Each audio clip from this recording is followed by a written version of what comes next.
Unang-una, maraming salamat sa pagpapaunlak ninyo at magandang umaga sa ating lahat. Kung mapapansin ninyo, ako nang nag-initiate ng press con na ito kasi alam ko yung marami sa inyo ay sa mga nakakaraang mga araw ay hindi nila ako ma-interview kasi hindi naman ako talaga nagpapa-interview. Ngunit naisip ko na parang yung narrative hindi masyadong nagiging maganda. Gusto ko linawin ang maraming bagay na may kinalaman nga dun sa very short-lived na pangunguna ko sa Blue Ribbon Committee.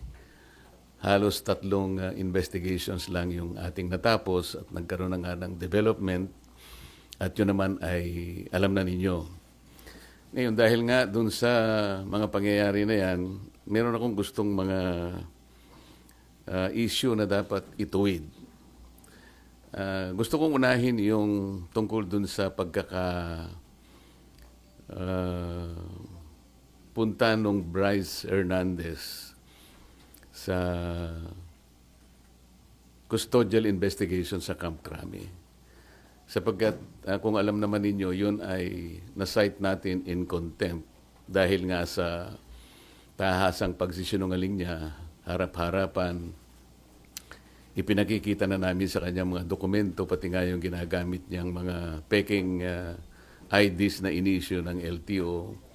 Pero ganun pa rin ang pagkakatanggi-tanggi niya.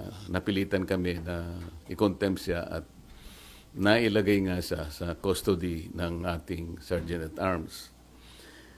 Kalaunan po nung ako po ay mapalitan na bilang chairman ng Blue Ribbon Committee, ay bigla nga pong hiniram yata si Bryce Hernandez ng ating House of Representatives. Ngunit nalaman ko na hindi naman siya ibinalik sa dating legal custody na dito nga sa ating Senado. Ang tinatanong ko po sa ating Senate President, naging kondisyon naman ang pagpapahiram niya yung madalian at ligtas na pagbabalik kay Bryce Hernandez pagkatapos ng hearing. So tinatanong ko lang naman po siya, bakit naman nanatili siya sa custodial center ng Camp Crame? Ang sagot po niya, alam na rin po ninyo, yun ay request ng Speaker ng House of Representatives. Na sa tingin po namin ay hindi naman yata tama sapagkat ang legal custody nga ay sa Senate. Ang sabi ko ay mukhang may sablay doon sapagkat muna yung kondisyon na ibinigay mo hindi tinupad. Pangalawa, kapag yun ay pinanatili mo sa Quezon City, sangayon na rin sa kanyang declaration, natatakot siya na pag ibinalik siya sa Senado, manganganib ang buhay niya. Parang binibigyan natin ng credence. Parang pinaniwalaan natin siya. Sa mga tweet, pagka siya'y nagsasalita rito sa Senado, parang hindi siya pinaniniwalaan. Pag nagsalita siya sa House of Representatives, tiwalang-tiwala ng kanyang sinasabi, puro totoo. Samantalang, puro sa kasinungalingan din naman ang kanyang sinabi. At nung kami magkaroon nga ng konting huddle nung bumaba siya sa session hall, sinabi ko sa kanya, Mr. President, dapat naman sana nakonsulta mo naman ako kung siya ay tuluyan mong ilalagak sa pangangalaga ng custodial center ng Quezon City. Bakit ko naman gagawin? Sabi niya, ako naman ang Senate President. Nakalimutan po niya na meron po tayong tuntunin sa Blue Ribbon Committee. Ito po ay nasa Article 6, Section 6, Paragraph C ng rules ng Blue Ribbon Committee. Kailangan po malaman ninyo. Ang sinasabi po ron, yung witness na cited in contempt may be ordered to be detained in such a place as may be designated by the committee alone. Meron pong option doon or with the concurrence of the Senate President. Sa mga tweet, yun lamang designated place by the committee alone, sapat na yun Kaya ko sinabi, dapat kinonsulta mo ko. Ngayon lang, ang sabi niya, napalitan ka na Bakit pa kita kukonsultahin? Hindi po Nung kinumit niya sa Quezon City Custodial Center, na-monitor ko sa bilyonaryo at sa ibang mga pahayagan, Inquirer, mga 2:15, 1:30 to 2:15 p.m. ang nakalagay sa mga dyaryo. For the record, nung ako po napalitan is about 5:24 in the afternoon. So ako pa rin ang chairman. So gusto ko lang linawin 'yon. Ang pangalawa po rito ay yung aking sulat sa DOJ na bilang nananatiling chairman noon ng ating Blue Ribbon Committee, nirekomenda ko po na siya ay makapag-apply sa Witness Protection Program. Sangayon po sa Republic Act 6981. Kasi po sinasabi rin po sa Section 4 na sinasabi na sa kaso ng legislative investigation in aid of legislation, yung witness po upon his express consent ay pwede siyang ma-admit into the program upon the recommendation of the Legislative Committee where his testimony is needed. So yun po yung aking ginawa. Ibig sabihin, lahat po ng aking ginawa na aksyon ay naaayon naman sa batas na umiiral. Provided that the recommendation is approved by the Senate President. Hindi nga po niya inapprove, kaya po yun ang tinanong ko sa kanya noong September 9 na po yata yun na nagkaroon kami ng session. O September 10 na po yata yun. Ang sabi niya, kaya hindi niya inapprove, nabasa niya yung sinabi ng SOJ na kinakailangan ng mga diskaya. Ibalik nila yung kanilang nakuhang hindi kanila. Yun ang magiging policy ng DOJ para sa ganon ay ma-approve yung kanyang aplikasyon under the WPP. Nagtaka nga po ako kung bakit ganon ang sinabi ng ating SOJ sapagkat linggo, isang araw bago pasimulan natin yung pangatlong investigation, nagkausap po kami. Pati yung kanyang deputy undersecretary, ang pangalan ay Jojo Cadiz. Nakausap ko yun ng mga ilang araw, siguro Biyernes hanggang Sabado. Sinasabi ko sa kanya yung maaaring merong lumabas sa mga contractors na kasangkot dito sa aming pag-iimbestiga sapagkat nagpapadala sila ng feelers na maaaring may magsabi and they will come into the open. So I was looking at the possibility of granting them provisional immunity. Ang sabi naman nung Yusek Cadiz, mabuti po kanya i-repair ko rin sa ating SOJ. Sabi ko, tama-tama yan. Hanggang sa araw nga ng linggo, nagkausap kami personal. At tahasan niyang sinabi sa akin, pwede yan, sabi niya sa akin. Alam niyo naman, si Secretary Boying Rimulya, matalik kong kaibigan yan, matagal kami nagsama sa House of Representatives. So pinanghawakan ko yung kanyang sinabi sa akin. Alam mo naman kanya, ang Senado ay kabatakan natin yan, lalong-lalo na sinusulong natin yung Whistleblowers Act. Sige, kanya, panindigan natin yan. So matibay po yung aking paniwala, malakas ang aking loob, kaya sumulat nga ako at inirekomenda ko nga na siya mapa sa ilalim. Itong mag-asawang diskaya sa Witness Protection Program. So ako'y nalulungkot kung bakit ginawa yon. Nagpahayag ng gano'n ang ating Secretary of the Department of Justice. At yun naman ang ginawang basihan ng ating Senate President na hindi nga niya pwedeng pirmahan yung aking sulat. Alam po ninyo, sa tamang pagkakataon, I'm going to confront the Secretary of Justice kung bakit niya sinabi yun. Sapagkat malinaw naman po sa batas. Kung titingnan po ninyo yung Section 3, isama na po ninyo yung Section 10 ng Republic Act 6981. Maliwanag po doon kung ano-ano ang mga requirements na kakailanganin para mapasa ilalim ng Witness Protection Program ang isang witness na nag-a-apply. Hindi po kasama doon yung restitution na kanyang binabanggit na magbabalik ka pa ng kung ano-ano sa gobyerno. Unang-una po, nasa pag-iimbestiga pa lang po tayo eh. Kanino kukunin at paano i-determine yung halaga na ibabalik ng mga diskaya kung sakasakali? Wala po sa tuntunin ng batas. Ang ilan po sa mga requirements kung bakit ka magko-qualify sa witness protection. Yun pong offense na kung saan kakailanganin ng testimony is a grave felony. Ito po kasi ay naharap nila dito kung sakasakali ay plunder. So grave po yun eh. Yung testimony po ay substantially corroborated in its material points. Sinasabi ng mga diskaya, meron po kaming dokumento eh. Dapat sana tuntunin nila. Meron po kaming mga ledger. Hindi naman nila inahanap kung nasa ng mga ledgers. Dapat yun ang tanungin nila sa mga diskaya.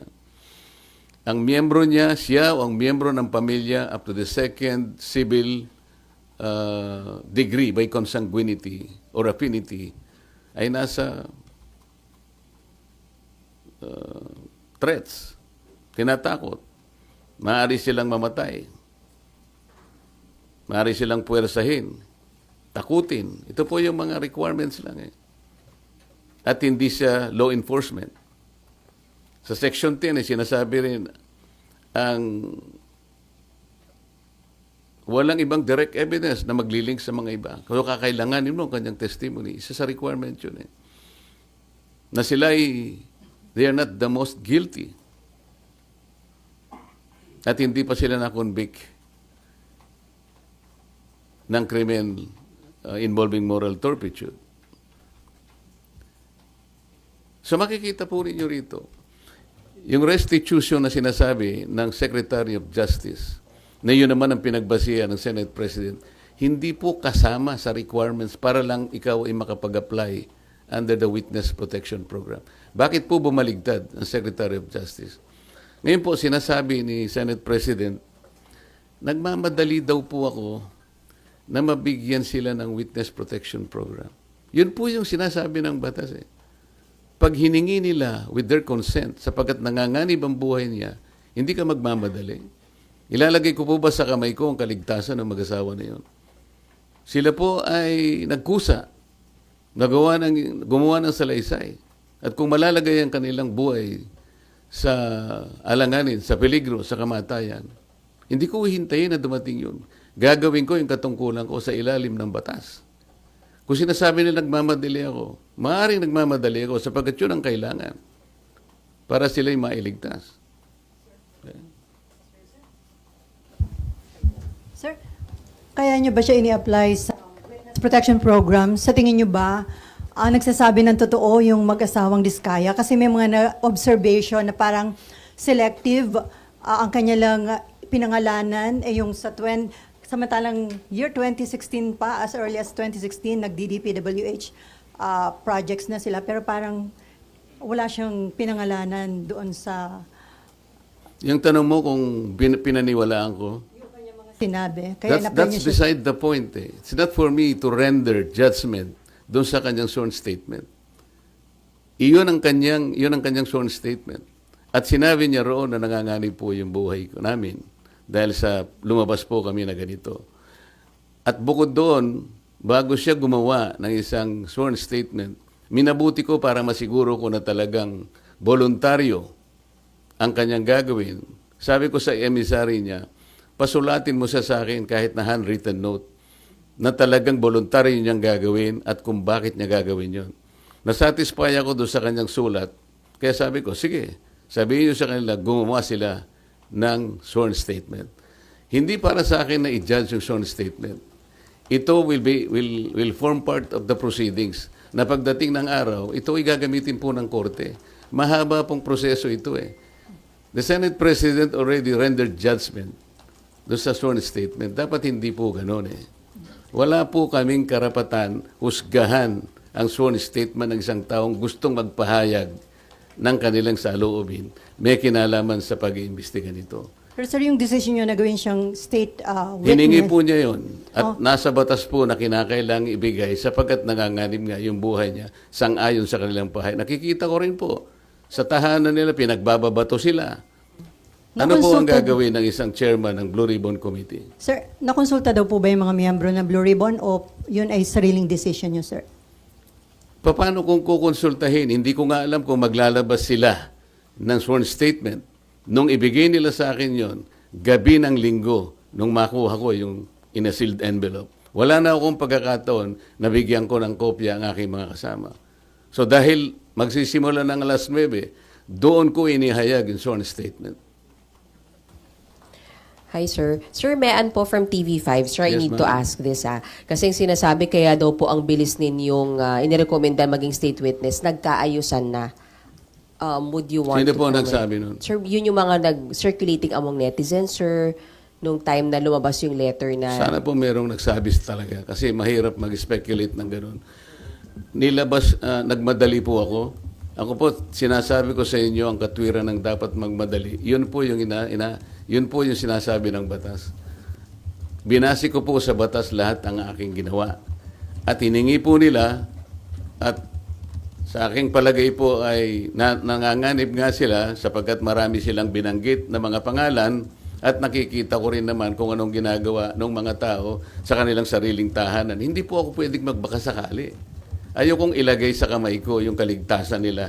Kung hindi ko po ginawa, ako po ang nasisi. Baka iba po ang tanong nyo sa akin ngayong umagang ito. Sir, since malinaw at matibay po pala yung sandigan kung bakit nyo ginawa ito, would you seek audience with Senator Ping as the new Blue Ribbon Chair para po makiusap or paliwanag sa kanya ba't kailangan maging state witness yung Discayas? Alam ko po, alam niya ang tuntunin ng ating mga batas. Iyon po ay sinasaalang-alang ng batas. Hindi po ako naniniwala na hindi nila alam. Babasahin lang po nila yung Republic Act 6981. Nandun po yung mga provision. Sino-sino ang pwedeng mag-apply.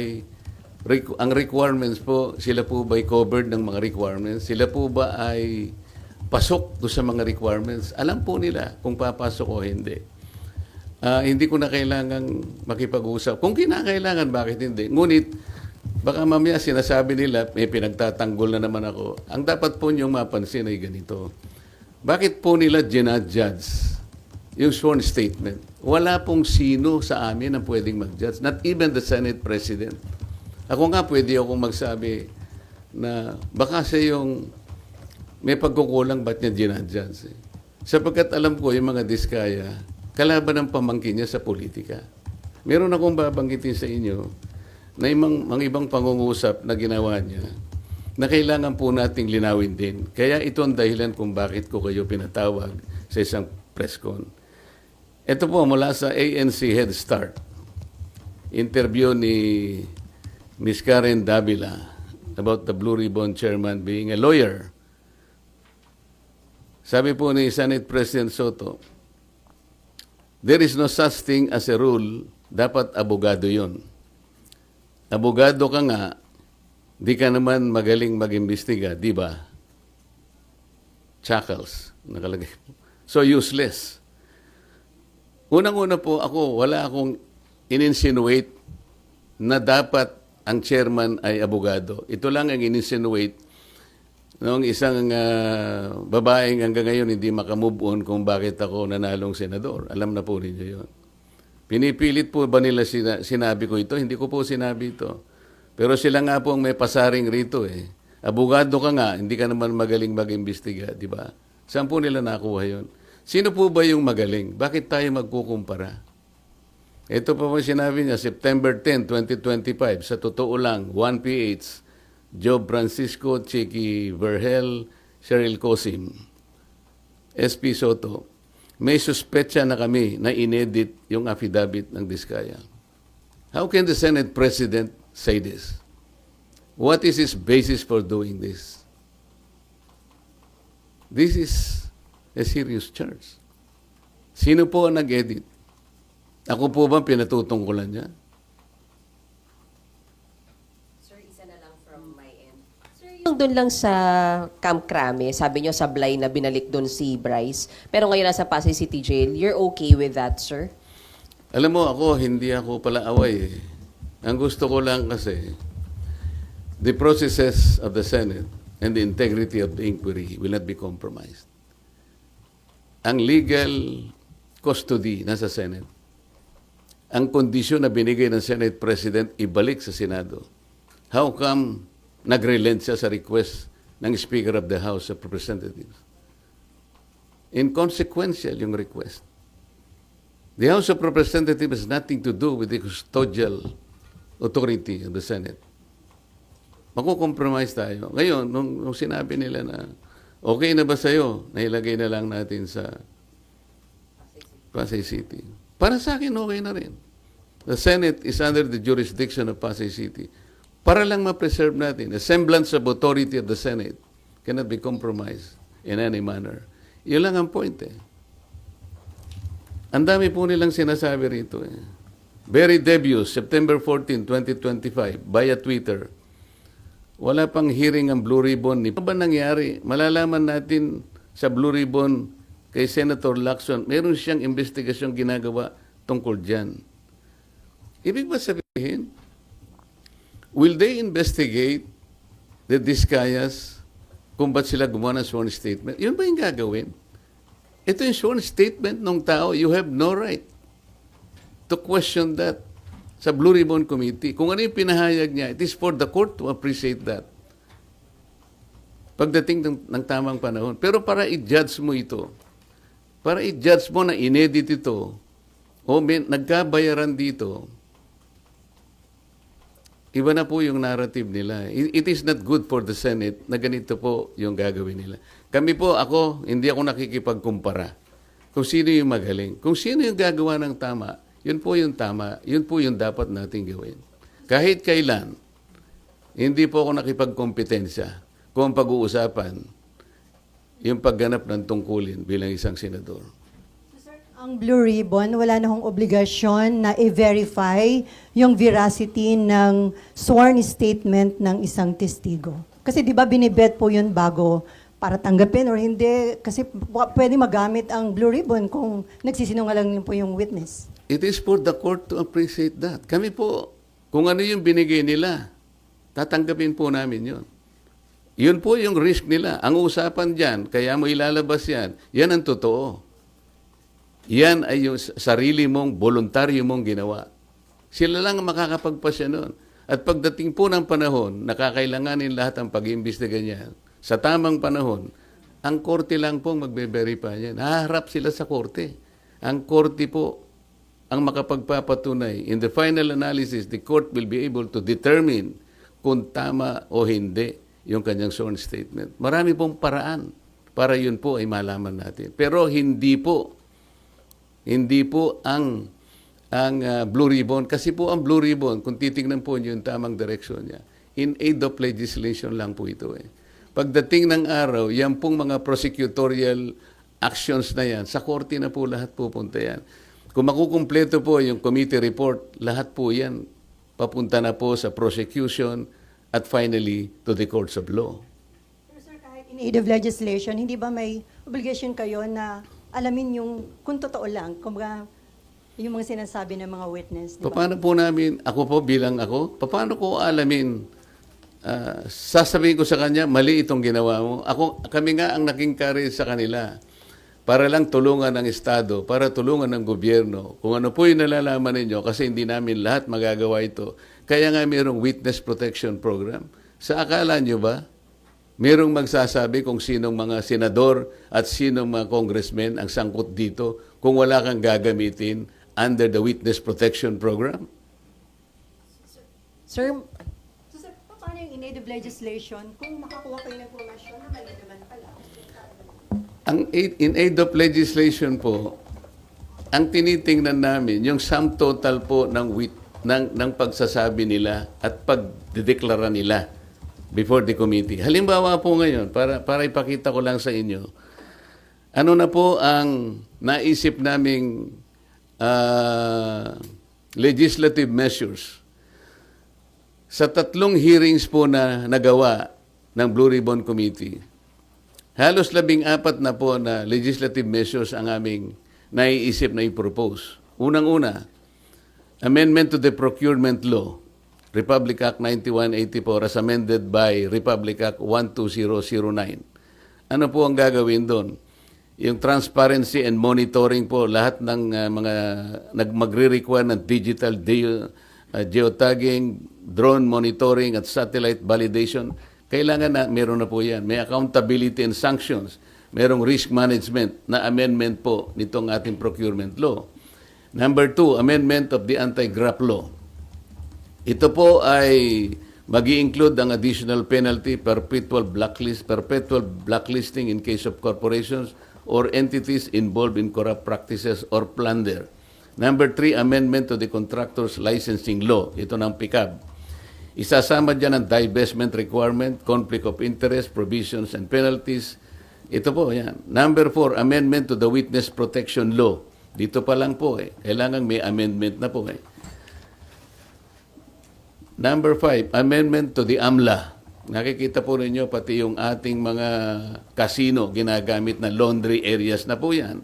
So mandatory na pre-award vetting ng contractors, subcontractors for government infrastructure projects exceeding 50 million. At marami pa po ito. Amendment to the Securities Regulation Code, RA 8799. Marami pong dapat na ayusin dyan. Katulad po ng mga yung Securities and Exchange Commission will require sworn ultimate beneficial owner in declaration to set up beneficial ownership verification and blah blah blah, pati yung PhilJeps, allowing SEC to coordinate with DPWH and PICAB. Number 7, ito po yung False Claim Act. Ito po yung writ of quitam na pwedeng gamitin ng isang ordinaryong tao ang kanyang power na siya na mismo ang maghabla. Dahil sa nangyari po na lalong lumaki po yung problema natin sa corruption. Imagine po ninyo, panahon ni Napoles, 10 billion lang ang pinag-uusapan natin. Anong nangyari po? Naging amateur po si Napoles. Ngayon po, 100 billions na po ang kinukulimbat sa ating kabangbayan. Kaya kailangan na po lahat ito. Number 8, Whistleblowers Protection Act. Susuportahan po natin ito. Number 9, Heavy Equipment Registration and Leasing Act. Number 10, kailangan meron po tayong Flooding Integrated Master Plan Act.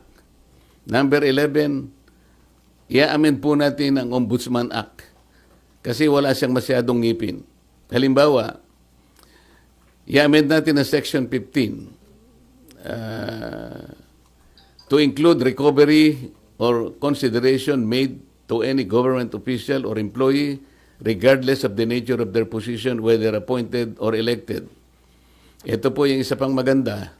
Amend Section 21 that despite exception to the disciplinary authority of the Ombudsman, a recommendation for immediate action shall be made by the Ombudsman to the appropriate Ethics Committee in cases involving members of Congress upon establishment of the sufficiency of the complaint. Kasi sa present law ng Ombudsman, hindi po kasali ang members ng Congress. Number 12, amendments to the Government Auditing Code. Yung COA, wala pong ngipin ng COA Kung titignan nyo, Presidential Decree 1445, ang sinasabi dyan, kailangan preventive ang audit.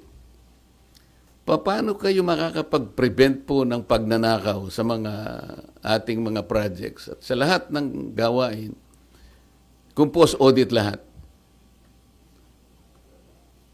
Na nakulimbat na yung pera. Pagkatapos mag-audit siya, post-audit, sasabihin niya, notice of disallowance. Nakakita na po ba kayo na pagkakataon, o kahit anuman, sa lahat ng notice of disallowance na inisyo ng COA, maliban lang so nag-volunteer na magsoli ng paunti-unti, yung malakihan po na notice of disallowance, meron pa pong napakulong? Meron silang nasingil? Meron po ako na-monitor, 100 billion sa SBMA, naging final and executory, umabot ng Korte Suprema. Final and executory. Hindi pa po nakolekta ng COA hanggang ngayon. Walang kang ngipin-ngipin. Ito po yung gusto naming gawin lahat. After 3 investigations, pati Civil Service Commission po, kailangan po nating i-amend na yung sinasabi ng 6713, yung Code of Conduct and Ethical Standards of Public Officials. Halimbawa po yung Section 8. Lagyan natin ng provision that the public has the right to know the assets, liabilities, net worth, and financial and business interests of any public official or employee, including those of their spouses or unmarried children under 18. Ito pa po importante dyan. However, public access of these SALN documents remain limited. Sa ngayon, kaya pinopropose natin that the SALN of members of Congress be made available to the public through the official website of the Senate and the House of Representatives. Para sa ganun, makuha nyo na kagad, hindi susulat ka pa. Kung ayaw niya, hindi mo rin makukuha. Very, very limited ang access po ninyo. Pang-14, i-abolish po natin yung River Basin Control Office. Ito po ay parkingan po ng mga pinopload na mga opisyales na wala namang ginagawa. Isip-isipin po ninyo, 2006 nagawa itong opisinang ito under the DNR. Siya ang dapat mag-integrate ng ating 18 existing river basins in this country. Wala silang nagawa kahit isa. Puro pangwawaldas lang ng sweldo. Nagsusweldo na walang ginagawa. Ito po yung gusto namin gawin. After 3 hearings, 14 na po ang measures na naiisip namin na dapat nating isulong para sa ganun itong mga nangyayaring ito. Kahit papano, ma-address na po nating lahat. Sabi po si Senator Ping na imbes na WPP, why don't we consider legislative immunity daw po muna para pwede pa rin mag-tell all the Discayas and other witnesses pero hindi magagamit to laban sa kanila. Sayang naman yung batas, di ba? Ba't natin ginawa yung batas kung hindi natin? Okay lang yung sinasabi niya, pero ito batas na ito eh. Wala namang kasiguruhan yung legislative custody. Samantalang ito batas na umiiral. Ba't hindi natin paganahin?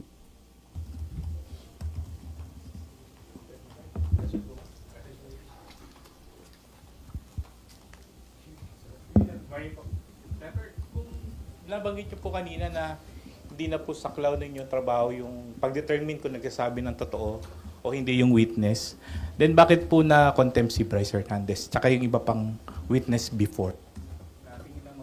Hindi nagsasabi ng totoo. Kasi yung kay Bryce Hernandez, meron kaming dokumento na binigay mismo ng Okada. Yung ipinatalo niyang pera, napakarami. Merong 14 million, merong 15 million. Tapos meron siyang ginagamit na isang ID na inisyu ng LTO. Litrato niya pero ibang pangalan. So, sinasabi namin, hindi ba ikaw ito? Ito yung ipinanalo mo, ito yung pinatalo mo eh. Wala po akong alam dyan. Hindi ko po pera yan. Kapag ako po ay naglalaro, ang nagbibigay po ng pera yung boss ko, yung Alcantara. Ito yung pambabastos na sa harap namin. Nandito na yung katwiran eh. Yung kay Diskaya, lumabas siyang mag-isa. Hindi ko anticipated kung ano yung nilalaman ng kanyang ano eh. I have no right to judge.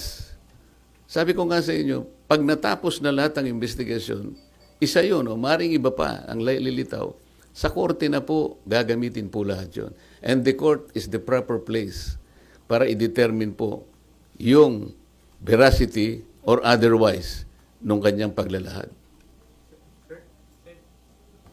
So, what do you make of the allegation of Bryce Hernandez na may mga senador na tumanggap din po ng kickback from the flood control projects? Ang pagkakaiba kasi, ako ayokong i-judge din yun. Ano? Ang sasabihin ko lang sa inyo, nung lumabas yung mag-asawang Diskaya, it was in response doon sa aking ipinload nung second hearing na, kayo po, tulungan nyo kami. Baka gusto nyo magsabi na ng totoo, ang may papangako namin sa inyo, merong tayong batas na maaaring mag-cover sa inyo. You take advantage of this. Isipin po ninyo, kako, sapagkat maaaring maharap kayo sa plunder kung sakasakaling dumating ang panahon, ito po yung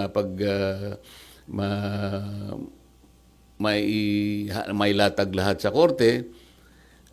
Baka po kako maging maganda para sa inyo, walang madali. Pare-parehong mahirap 'to. Ngunit makakapamili kayo, maring makaiwas kayo sa criminal prosecution, maring ang gawin na lang ng gobyerno ay civil liability na lang. So, in response to that parang in-explore naming possibility, may lumabas nga. Ito nga yung Diskaya. Ang totoo nun, meron pa nga gustong magsalita pa, pero ang sabi ko nga sa kanila, mag-unahan kayo. Kasi kung halimbawa, ma-establish na namin na ito'y sapat na, hindi na namin kailangan yung iba, di ba? Kasi isa sa mga requirements ay yung masasubstantiate yung mga in material points, lahat ng mga premises. Kung na-establish na halimbawa sa magitan nito, kalabisan na yung iba pa. Kaya namin pinload yun. Ngayon, yung paglabas ni Diskaya, wala siyang, hindi siya under custody Di ba? So, inaakala namin, voluntary talaga. Tsaka sumulat siya sa akin, talaga bang voluntaryo? Inamin niyang voluntaryo sa sarili nila na gumawa ng pagsasalaysay. Samantalang si Bryce Hernandez, under sa custody na siya ng Senate. Sa palagay mo, voluntary pa yon? Ako sa akin lang. Gusto kong ibalik sa inyo, voluntaryo pa ba yung kaya ka nandun ka na gigisain ka na naman ng House of Representatives At meron nga mga nag-text sa akin na mga ibang tao na tumutulong sa ibang mga partido.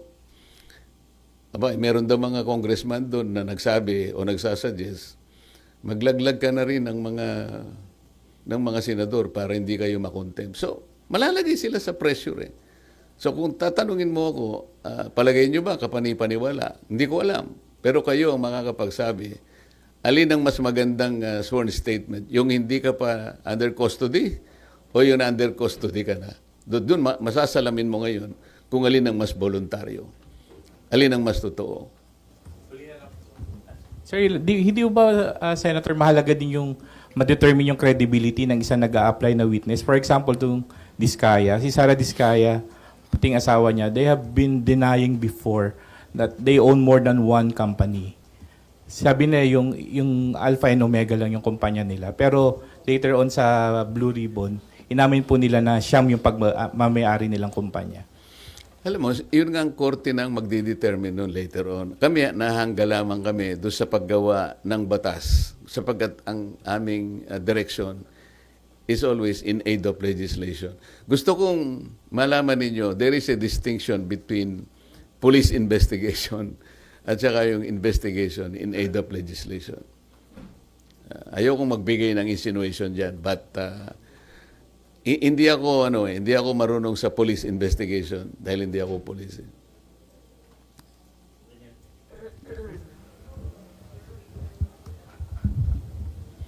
Hi sir, Daniel po from PTV4. Yes. Sir, ano po yung any thoughts lang siguro or nilook forward nyo doon sa tinayo po na Independent Commission for Infrastructure? Ateneo, ano yun? Independent Commission po. Yung ICI?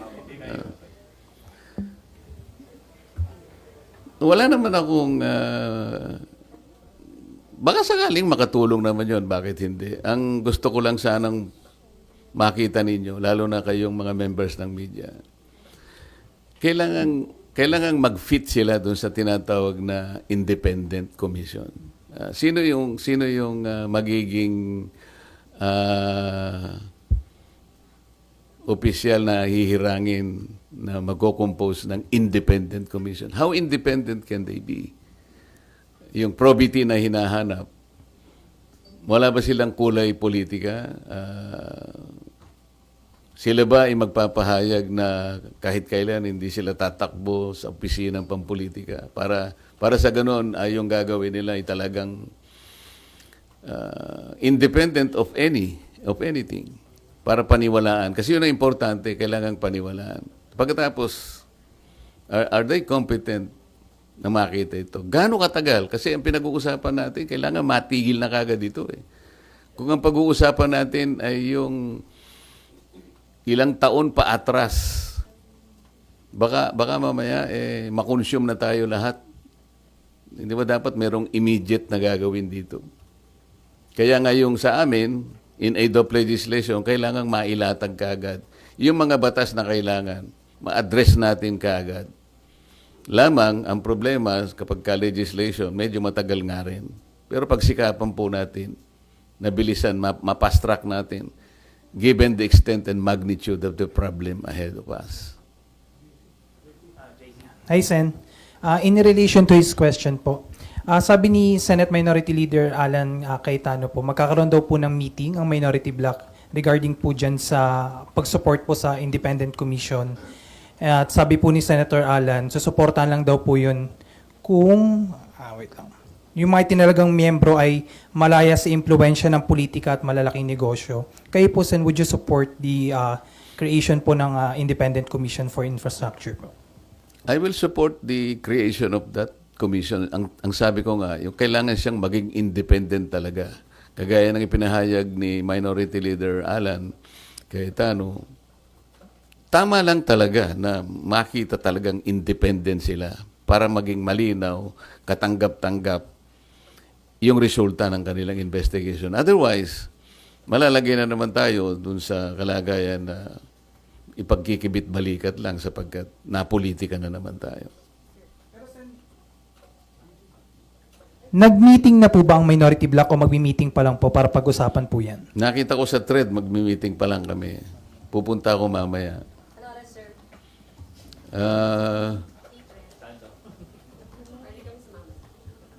Parang lunch yata eh. Pero quick lunch lang kasi kailangan namin makabalik dahil may session, hindi ba? Sir Mav Gonzalez po, GMA. Sir, may we get your comment lang po, ibabalik na daw po sa Senate si Bryce. Ano ka mo? Ibabalik na po sa Senado si Bryce. O, hindi maganda. Talaga naman dito siya dapat eh. Sir, what do you think prompted this? What do you think prompted this po? Hindi ko alam. Baka naisip nila na talagang dapat sa Senado talaga.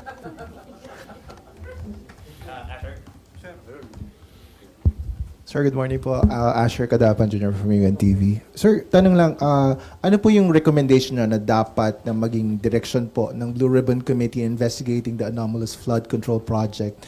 Nakausap niyo na po ba si Senator Ping about it? Ano yung huling tanong mo? Nakausap niyo na po si Senator Lacson about it? Direction po lang. Kailangan ba kaming mag-usap? Kasi sila nga yung nagsasabi na mali daw ang direction ko. Baka sila yung tama yung direction. Tingnan na lang natin, di ba? Hindi ko kasi alam kung bakit sinabi ni SP Soto na tingin namin mali yung direction. Marami raw dissatisfied sa mga kasama namin. Sino kaya yung kasama namin dissatisfied? Baka si House Speaker Romualdez lang ang dissatisfied doon sa paraan ng aming pag-imbestiga. Sabi ko nga sa inyo, committee investigation is not police investigation.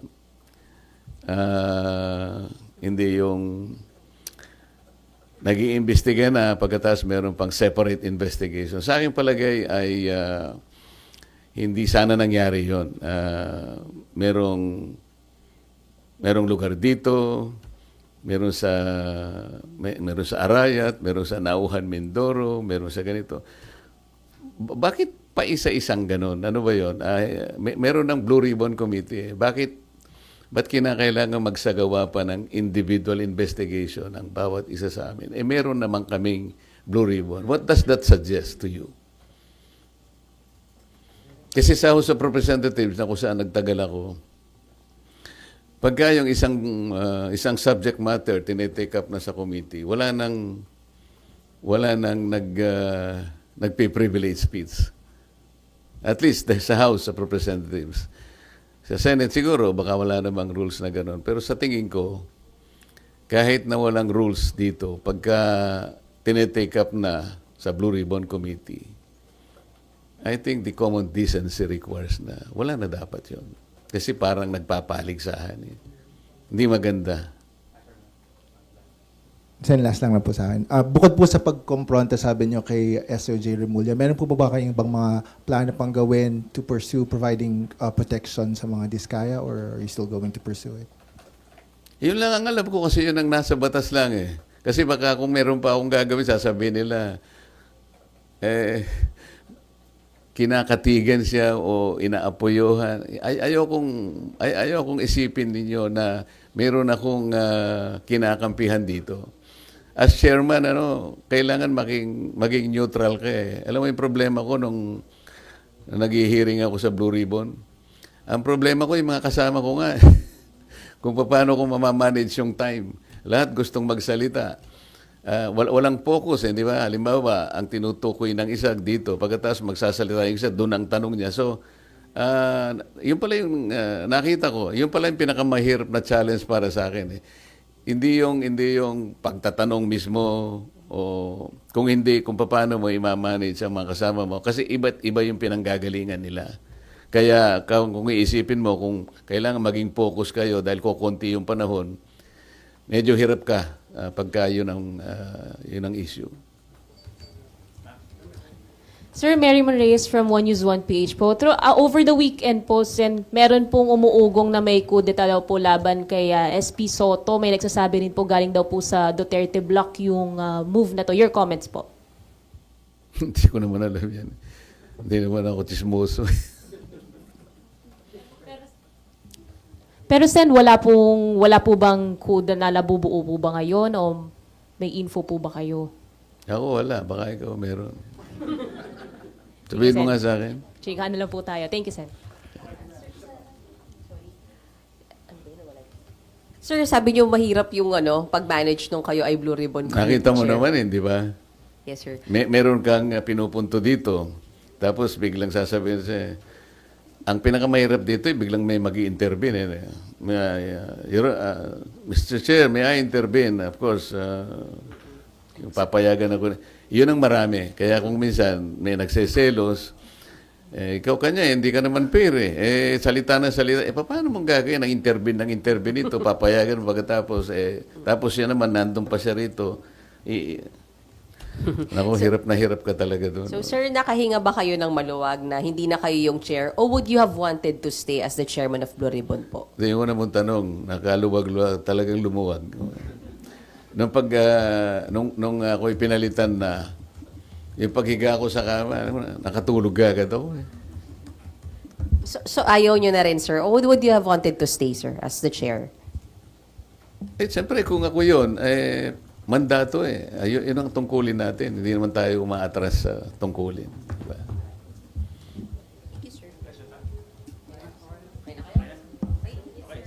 Okay, salamat sa inyong lahat.